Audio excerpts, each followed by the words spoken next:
अल्हम्दुलिल्लाहि रब्बिल आलमीन खालिक़िस समावाति वल अर्दीन वस्सलातु वस्सलामु अला सय्यिदिल अंबिया'i वल मुरसलीन व अला आलिहि व अस्हाबिहि अजमईन अम्मा बाद फ़अऊज़ु बिल्लाहि मिनश शैतानिर रजीम बिस्मिल्लाहिर रहमानिर रहीम यरफ़इल्लाहुल्लज़ीना आमनू मिनकुम वल्लज़ीना ऊतुल इल्मा दरजात सदक़ल्लाहुल अज़ीम व सदक़ रसूलुहुन नबियुल अमीनुल करीम व नहनु अला ज़ालिका लमिनश शाहिदीना व शाकिरीन वल्हम्दुलिल्लाहि रब्बिल आलमीन। या इलाही रहम फरमा मुस्तफ़ा के वास्ते, या रसूल अल्लाह करम कीजिए खुदा के वास्ते, मुश्किलें हल कर शहे मुश्किल कुशा के वास्ते, कर बनाए रद शहीदे करबला के वास्ते, कादरी कर कादरी रब कादरियों में उठा कदरे अब्दुल कादिरे कुदरत नुमा के वास्ते। हजरात, ये कुरान अल्लाह की वो मुकद्दस किताब है जिसकी हर आयत हर लफ्ज रहमत और बरकत। ये कुरान अल्लाह की वो मुकद्दस किताब है जिस जगह पर इस कुरान की आयतों को पढ़ दिया जाता है उस जगह पर अल्लाह की रहमतों और बरकतों का नुज़ूल हो जाता है। कुरान अल्लाह की वो मुकद्दस किताब है जिसकी तिलावत से बेकरार दिलों को करार हासिल होता है। कुरान अल्लाह की वो मुकद्दस किताब है जिसकी आयतें शिफा को पढ़ने के बाद अगर किसी मरीज पर दम कर दिया जाए तो उसे शिफाए कामिला आजिला ताम्मा मिल जाती है। कुरान अल्लाह की वो मुकद्दस किताब है जिसके अंदर महद से लेकर लहद तक के मसाइल का हल मौजूद है। और मुझे कहने नहीं दिया जाए, कुरान अल्लाह की वो मुकद्दस किताब है इंसान को जिसकी हर कदम पर और जिंदगी के हर गोशे पर जरूरत है। कुरान अल्लाह की वो मुकद्दस किताब है जिसे पढ़ने के बाद इंसान का मकाम और मर्तबा दुनिया और आखिरत में बुलंद और आला हो जाता है। कुरान अल्लाह की वो मुकद्दस किताब है, अगर इसकी आयतों को पढ़ने के बाद किसी मुसलमान के लिए इसाले सवाब कर दिया जाए तो अल्लाह अगर कबूल फरमा ले तो इसकी बरकत से गुनाहगार के गुनाह मिटा दिए जाते हैं। कुरान अल्लाह की वो मुकद्दस किताब है जिसे कुरान से मोहब्बत हो जाती है, समझ लो उसे अल्लाह से मोहब्बत हो जाती है। बेशक सुभान अल्लाह सुभान अल्लाह। और जो अल्लाह का हो गया कयामत तक कब्र में उसका जिस्म सलामत रहे। बेशक। वरना एक बात मैं बता दूं, बिल्कुल तवज्जो मेरी तरफ करें और मैं बात को खत्म कर दूं। हर एक इंसान ये चाहता है कि यार दुनिया में भी मैं सुकून से रहूं और इस दुनिया से जब मैं कब्र में जाऊं वहां पर भी अल्लाह मेरी कब्र को जो है जन्नत की क्यारियों में से क्यारी बना दे। और जब मैं कब्र से उठकर आऊं तो हश्र में भी मुझे कोई तकलीफ ना हो, कोई परेशानी ना हो। अब जिंदगी खुशगवार कैसी बनानी है ये भी कुरान बताएगा। जिंदगी को अच्छा कैसे बनाना है ये कुरान ने बताया। और जब हम कुरान को पढ़ेंगे, कुरान के फरमान पे अमल करेंगे तो इंशाअल्लाह जिंदगी तो हमारी कामयाब होगी ही होगी। इसके साथ साथ इंशाअल्लाह कब्र में भी हमारी जो जिंदगी है वो अजाब से बच जाएगी। बेशक सुभान अल्लाह सुभान अल्लाह। मैं अपने पास से नहीं कह रहा हूं बल्कि संभल का एक बहुत मशहूर वाकया है। एक साहब थे जिनका सिर्फ एक ही बेटा था। उन्होंने अपने बेटे को मदरसे के अंदर कुरान पाक का हिफ्ज करने के लिए भेज दिया। अब ये बच्चा कुरान पाक का हिफ्ज करना शुरू कर दिया। उस बच्चे ने कुछ दिनों के अंदर एक पारा कुरान का हिफ्ज कर लिया। तकरीबन 6 महीने के अंदर उस बच्चे ने कुरान के 7 पारे हिफ्ज किए। अब 6 महीने इसे मदरसे में पढ़ते हुए थे। अचानक से एक दिन कोई सांप अजदहा निकला, इस बच्चे को उसने डस लिया। अल्लाहू अकबर। कुछ देर के बाद बच्चे का इंतकाल हो गया। आप मुझे बताएं, जिसका एक बच्चा हो और उसकी ये ख्वाहिश हो कि मेरा बच्चा हाफिज कुरान कुरान आलिम दीन बने, मदरसे में हिफ्ज कर रहा हो, एक दिन एक सांप ने डस लिया, दुनिया से इंतकाल कर गया। माँ बाप को पता चला होगा कितनी तकलीफ हुई होगी, कितना दर्द हुआ होगा। पता चला कि बच्चे को सांप ने डसा। कुछ देर के बाद बच्चे का इंतकाल हो गया।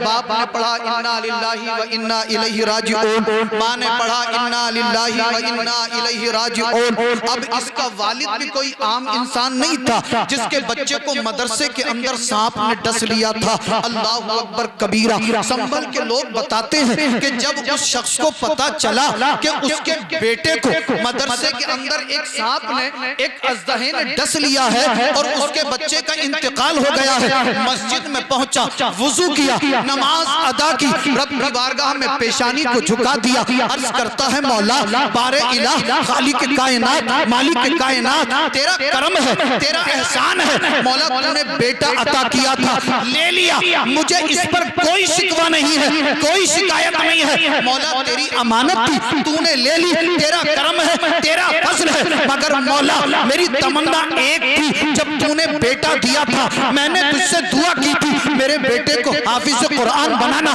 कारी कुरान बनाना, आलिम दीन बनाना, मौला तूने मुझे बेटा दिया, मैंने अपनी आरज़ू के मुताबिक अपने बच्चे को मदरसे में कुरान की तालीम हासिल करने के लिए भेज दिया, उसने 6 पारे तेरे फजल करम से हिफ्ज़ भी कर लिए मौला, मगर अब उसका बुलावा आ गया, इस दुनिया से इंतकाल कर गया, मौला मेरे बच्चे को तूने अपनी बारगाह में बुला लिया, अब मेरी तमन्ना, मेरी ख्वाहिश, मेरी आरज़ू, मेरी तलब ये है कि जब मेरा बेटा कब्र से मैदाने हश्र में उठकर आए तो 6 पारों का हाफिज कुरान ना हो बल्कि पूरे कुरान का हाफिज बन।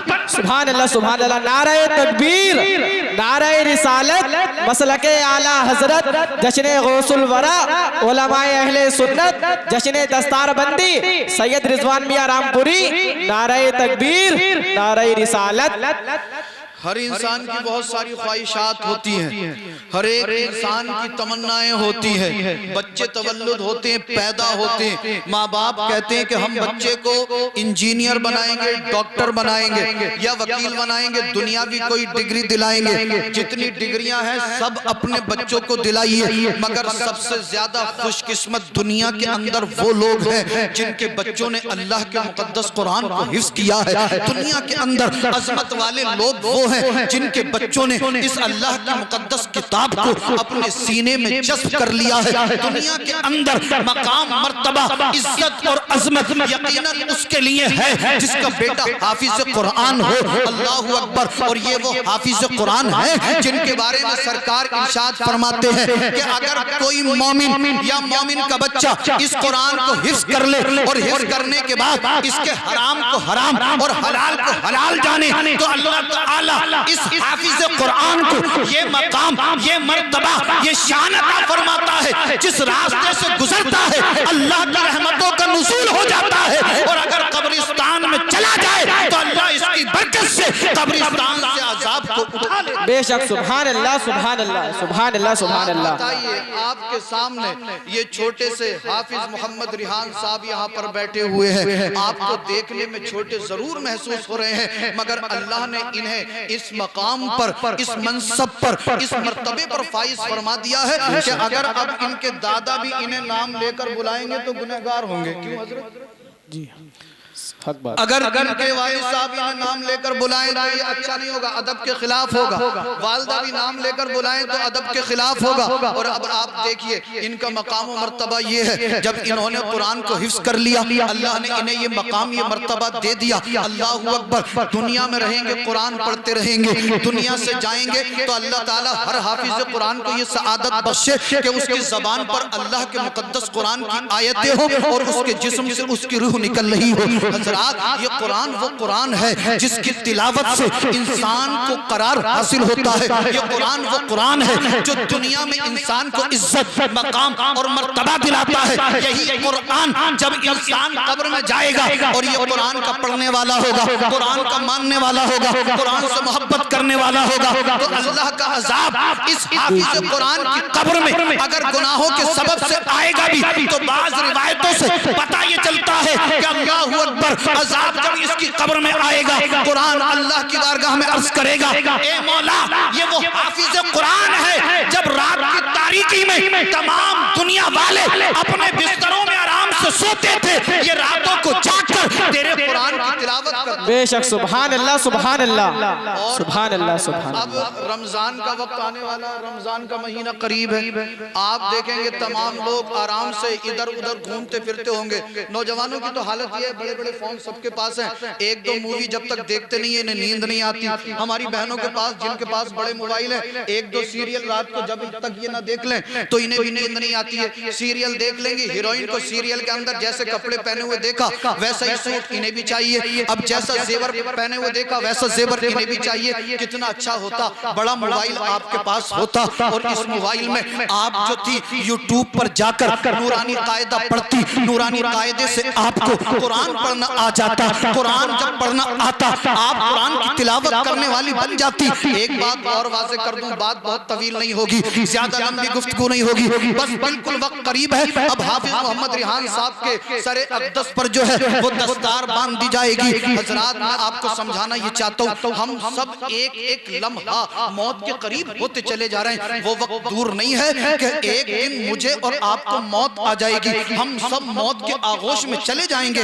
अल्लाह का मुकद्दस फरिश्ता हमारे जिस्म से हमारी रूह को निकाल लेगा और जब मौत आ जाएगी तो फिर दुनिया की कोई ताकत इंसान के काम में नहीं आती। दुनिया के जो ताल्लुकात हैं वो दुनिया के अंदर दम तोड़ देते हैं। हाँ, कुछ चीजें ऐसी हैं अगर उन्हें आप दुनिया में छोड़कर गए हैं तो वो आपको मरने के बाद भी फायदा पहुंचाएंगी। मसलन आपने किसी को कुरान पाक हिफ्ज करा दिया, अब आप इस दुनिया से चले गए। मिसाल के तौर पर मैंने हाफिज मोहम्मद सलीम साहब को हिफ्ज कराया, मेरा दुनिया से इंतकाल हो गया, मैं कब्र में पहुंच गया। अब हाफिज सलीम साहब यहाँ से कुरान पढ़ेंगे, जितना ये पढ़ेंगे उतना इन्हें भी सवाब मिलेगा। मैंने इन्हें पढ़ाया था तो ये पढ़ते रहेंगे, मुझे भी। बेशक सुभान अल्लाह सुभान अल्लाह सुभान। अब जितने लोगों को ये पढ़ाएंगे वो पढ़ेंगे, अब जितने उनके पढ़ाए हुए होंगे ये तो एक सदका जारिया हो गया।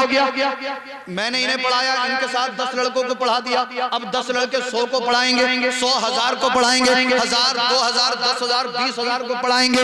इसी तरह से जितने लोग कुरान पढ़ते जाएंगे, तालीम हासिल करते जाएंगे और उस पर अमल करते जाएंगे, उतना ही पढ़ाने वाले को भी सवाब मिलता रहेगा। इसी तरह से एक जरिया ये भी है इंसान का दुनिया से जाने के बाद सवाब पहुंचने का। अगर किसी ने अपने बच्चे को हाफिज कुरान बना दिया और नेक औलाद को दुनिया में छोड़ा तो माँ बाप अगर दुनिया से इंतकाल कर जाते हैं तो इंतकाल के बाद बच्चों के अच्छे आमाल का जो सवाब होता है वो कब्र में माँ बाप को भी पेश किया जाता है। बेशक सुभान अल्लाह सुभान। मसलन अगर किसी के बाप का इंतकाल हुआ, बेटा कुरान पढ़ता है, बाप को सवाब पहुंचेगा।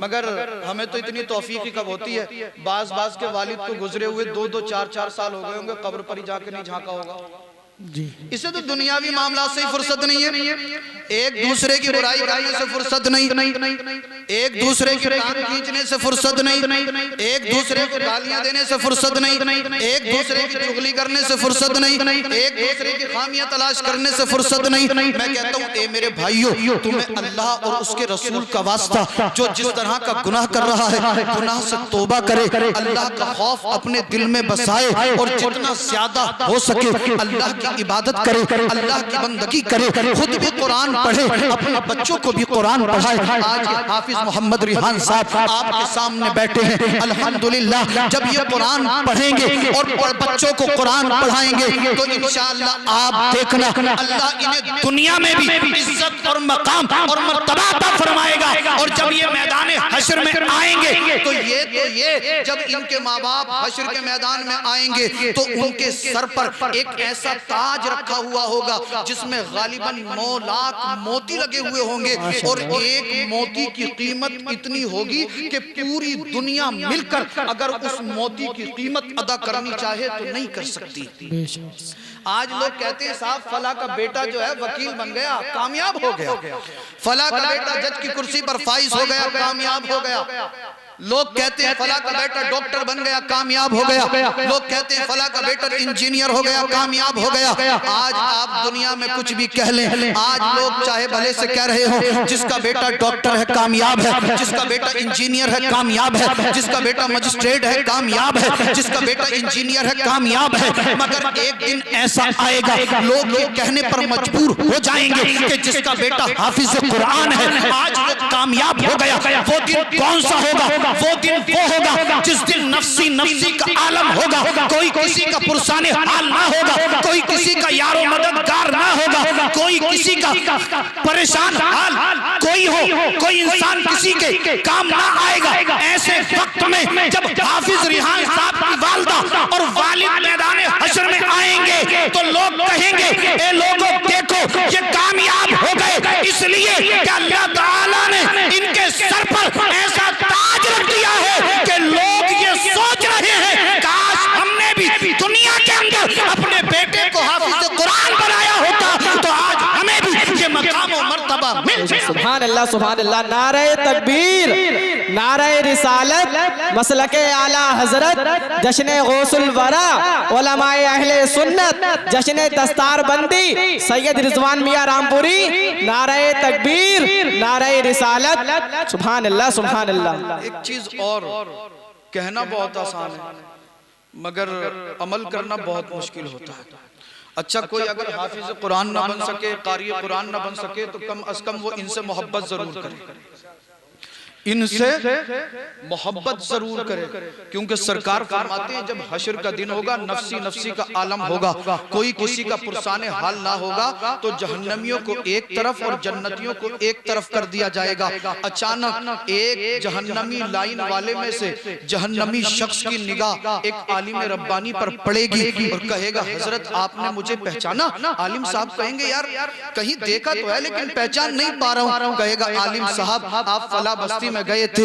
अब इसके मुख्तलिफ मफहूम हो सकते हैं। कोई कहेगा, आलिम साहब मैंने आपको घर पर बुलाया था, आपकी दावत की थी, आपसे मुसाफा किया था, आपको खाना खिलाया था। कोई कहेगा, आलिम साहब आपसे मैं जब दुनिया में मिलता था खुश होकर मिलता था। कोई कहेगा, आलिम साहब जब आप दुनिया में चलते थे मैं आपकी इज्जत और कद्र करता था। अल्लाहू अकबर। इसी तरह से जब आप दुनिया में किसी आलिम से मोहब्बत करेंगे तो इंशाअल्लाह ये आलिम आपके हश्र में भी काम आएंगे। बात लंबी होती चली जा रही है। अल-मुख्तसर ये एक शख्स जिसे जहन्नमी वाली सफ में खड़ा कर दिया जाएगा, उधर जन्नतियों की लाइन है। अल्लाह का हुक्म हो जाए तो जहन्नमी जहन्नम में चले जाए, जन्नती जन्नत में चले जाए। वहां पर भी दिखाया जाएगा कि कौन जन्नत में जा रहा है और कौन जहन्नम में जा रहा है। इधर जहन्नमियों की लाइन है, इधर जन्नतियों की लाइन है। अचानक जहन्नमी वाली लाइन में से एक शख्स आलिम दीन को देखेगा, कहेगा, हुजूर पहचाना? कहेंगे, भाई कौन है तू? कहेगा, हुजूर एक वक्त ऐसा था आप नमाज के लिए जा रहे थे, मैंने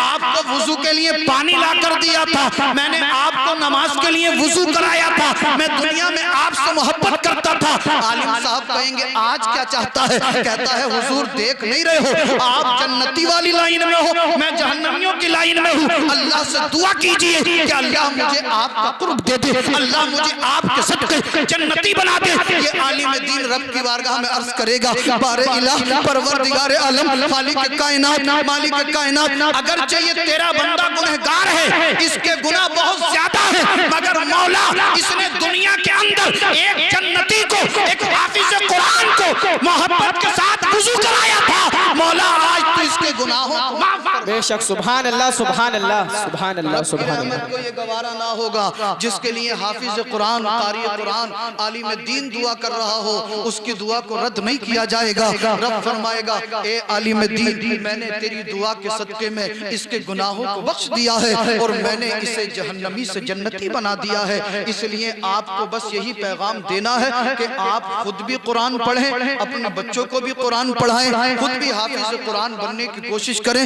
अपने बच्चों को भी कुरान का हाफिज, कुरान का कारी, कुरान का आलिम बनाएं। और एक चीज और, जितना ज्यादा हो सके इन आलिमों का साथ भी दें।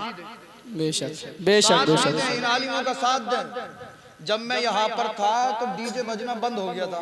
अब्दुल सत्तार भाई अब बज रहा? हाँ, अब्दुल सत्तार भाई बता रहे हैं, बड़ी जम के डीजे बज रहा। भाई अल्लाह अपनी पनाह में रखे। एक दो मरतबा ऐसा हुआ था डीजे पे मुझे जाना पड़ गया था और पाबंदी लग गई थी। अब सोच रहे हैं सैयद साहब 70 किलोमीटर दूर है, इतनी देर में आएंगे तो इतनी देर में तो ताम तंडेला उठा के भाग जाएंगे। हाँ, अच्छा शादी करना क्या है? सुन्नत है ना? अरे बोलो यार। अन्निकाहु मिन सुन्नती फमन रगीब अन सुन्नती फलैसा मिन्नी। सरकार फरमाते हैं कि निकाह मेरी सुन्नत है और जिसने मेरी सुन्नत से रूगर्दानी की वो हम में से नहीं। और डीजे बजाना किसका तरीका? अब्दुल सत्तार भाई को बुलाओ शादी में, माइक लगवाओ, साउंड लगवाओ, इमाम साहब को बुलाओ, मुफ्ती सलीम साहब को बुलाओ, जामा मस्जिद के इमाम साहब को बुलाओ, अगर अल्लाह तौफीक दे तो किसी और जगह से दूर से आलिम को बुलाओ, जलसा कराओ, फिर देखना अल्लाह आपकी शादी में कितनी बरकतें नाजिल फरमाएगा। अब पूरी रात नाचेगा और एक मुसीबत और शुरू हो गई थी, गैस वो बियर की बोतलें भी आनी शुरू हो गई माशाअल्लाह। अल्लाह, या तो भाई फिर मुझे एक आध दिन गाड़ी घुमानी पड़ेगी इधर को यार, अगर तुम जिद्दी हो तो मैं भी जिद्दी हूँ भाई, मैं आपने मुझे देखा 10 साल, हमारी कुर्सी भी एक आध दिन पड़ जाएगी आके वहीं पे कॉलमों के पास, फिर मैं देखूंगा भाई कौन से वाले सबसे बड़े दादा हो रहे हैं जो डीजे बजाएंगे हमारे सामने। हम ये बात इसलिए आपसे कह रहे हैं कि मुझे आपसे मोहब्बत है और आपको मुझसे मोहब्बत है। अगर आज आपको मना नहीं करूंगा तो मैदान हश्र में मेरा रब मुझसे ये कहेगा कि ये लोग तेरी बात मानते थे, अगर तू इनसे मना करता तो ये मान जाते। बेशक सुभान अल्लाह। तुम भी दामन पकड़ के खींच लोगे कि परवरदिगार आलम अगर सैयद साहब रोकते तो हम रुक जाते। जी जी, चाहे भला साहब ना मानो, अब मैं तो बड़ी जिम्मा हो गया, मैंने कह दिया और मैं किसी दिन आ भी सकता हूँ। याद रखना इस बात को आप। मुझे पता कि एक दिन डीजे बज रहा था, सब लोग भागे तो एक लड़का जो था वो एक बेड के नीचे जाके बच गया और चाची से कह रहा था बताइए मत सैयद साहब, तो इतना अदब भी करते हैं माशाल्लाह, मोहब्बत भी रखते हैं, मगर पता नहीं कभी कभी क्या हो जाता मेरे भाई, हो सकता है डीजे बजाते बजाते आपको पता नहीं है, अमरोहा के अंदर एक शादी में डीजे बज रहा था, अब गाना बजाने के ऊपर कुछ लड़के कह रहे होंगे ये वाला बजाओ, कुछ लड़के कह रहे थे ये वाला बजाओ। अब अक्सर लोगों को इस बात का पता भी नहीं है, झगड़ा हो गया। अब जिन लोगों में झगड़ा हुआ था ना, तो शादी में एक से कपड़े पहने हुए काफी लोग होते हैं, किसी ने व्हाइट शर्ट पहनी है तो एक ही व्हाइट शर्ट पहने हुए थोड़ी होगा, और भी कई सारे लड़के या इंसान व्हाइट शर्ट पहने हुए हो सकते हैं। अब आपस में झगड़ा हुआ, बात रफा दफा कर दी, एक लड़का बेचारा खाना बनवा रहा था, उसने कपड़े उसी तरह के पहने थे जिस तरह के उस लड़के ने पहने थे जिससे झगड़ा हुआ था। अब पीछे से आकर जब उसके सर में लट मारा ना तो उसका वहीं पर इंतकाल हो गया। अल्लाह, वो बेचारा झगड़े में था भी नहीं, उसका इंतकाल हो गया, अल्लाह उसकी मगफिरत फरमाए। और सुना वो लड़का दीनदार भी था, हज़रत डीजे में भी नहीं गया, अगर डीजे में नहीं गया होगा और इन वाहियात कामों से दूर होगा, अल्लाह उसके रसूल की रजा में जिंदगी गुजारता होगा तो अल्लाह उसे शहादत का मर्तबा देगा। बेशक। और अगर डीजे में मौत आ गई, मेरा कोई पता नहीं, आपका कोई पता नहीं, हम और आप रात दिन रोडों पे घूमते, कितने एक्सीडेंट हो रहे हैं। अभी पिछले दिनों ओबरी में ऐसा हुआ, एक लड़का मगरिब की नमाज पढ़ के निकला था, घर से गया, 1-2 किलोमीटर आगे पहुंचा, तलवार का अड्डा पड़ता, वहां पर टिपलर खड़ा था जिसमें गन्ना भरा हुआ था, उससे जो थी उसकी बाइक टकराई और वहीं पर हाथों हाथ इंतकाल हो गया। 3 महीने अभी उसकी शादी को दी। आप देख रहे हैं इधर शादी होती है, उधर लोग हमारे पास फोन करते हैं सैयद साहब 8 दिन शादी को हुए, बड़े परेशान हो गए, घर में बरकत ना हो रही, जब से शादी हुई है तब से कारोबार खराब हो गया, जब से शादी हुई है घर के अंदर बरकत ही नहीं है। आप मुझे बताएं, जब आप शादी करने के लिए चले थे आपने डीजे बजा दिया, आप शादी करने चले थे, हमारी माँ बहनें बेपर्दा होकर घूम रही हैं, और तो और एक नया तरीका और निकाल लिया, जब बारात आती है तो स्वागत करने के लिए हमारी माँ बहनें पहुंचती है। बिल्कुल नहीं, उस दिन होटल में हमारे घर पे भी हो गया, यहाँ पे घर ही है ये मेरा, और मैं यहाँ पे नहीं कहूंगा तो कहाँ पे कहूंगा। आप मुझे बताइए कितनी बड़ी एक मुसलमान के लिए इससे बड़ी बेगैरती की बात क्या हो सकती है कि हम अपनी बेटी को, अपनी बहन को, अपनी माँ को गैर मर्दों की शादी में, सारे तो अपने होते नहीं भाई, कितने सारे अजनबी लोग होते, कितने सारे कितनी गलत मसलतों, और लोग क्या कह रहे हैं हजरत, बोले सैयद साहब आंखें पाक होनी चाहिए, पर्दे की क्या जरूरत है, दिल पाक होना चाहिए, पर्दे की क्या जरूरत है। मैं आपसे पूछना चाहता हूँ क्या आपका दिल मेरे नबी की बेटी फातिमा ज़हरा से ज्यादा पाक? क्या आपकी बेटी की निगाहें मेरे नबी की बेटी फातिमा जन्नत फातिमा ज़हरा से ज्यादा पाक है? आप पूछे इन उलमा से, आखिरी बात बता दूं, और ये बात मैंने इसलिए बताई कि ये चीजें वहां यहाँ पर बहुत ज्यादा होने लगी हैं। जब तक मैं था तो लोग थोड़ा सा लिहाज रखते थे और मोहब्बत में मान जाते थे, मगर हम यहाँ से क्या गए, पता लगा डीजे इन्होंने बजाना शुरू कर दिया, गाना इन्होंने शुरू कर दिया, डांस पार्टी इन्होंने बुलानी शुरू कर दी, पता लगा मगनी में यहाँ पर डीजे आ रहा है, शादी में यहाँ पर डीजे आ रहा है। मैं आपको अल्लाह और उसके रसूल का वास्ता देकर अर्ज करना चाहता हूँ, जब शादी का मौका हो तब भी अपनी मौत को याद रखना, जब निकाह करने के लिए जाओ मेरे नबी को याद रखना, और नबी की प्यारी बेटी फातिमा ज़हरा खातून जन्नत के पर्दे को याद रखना।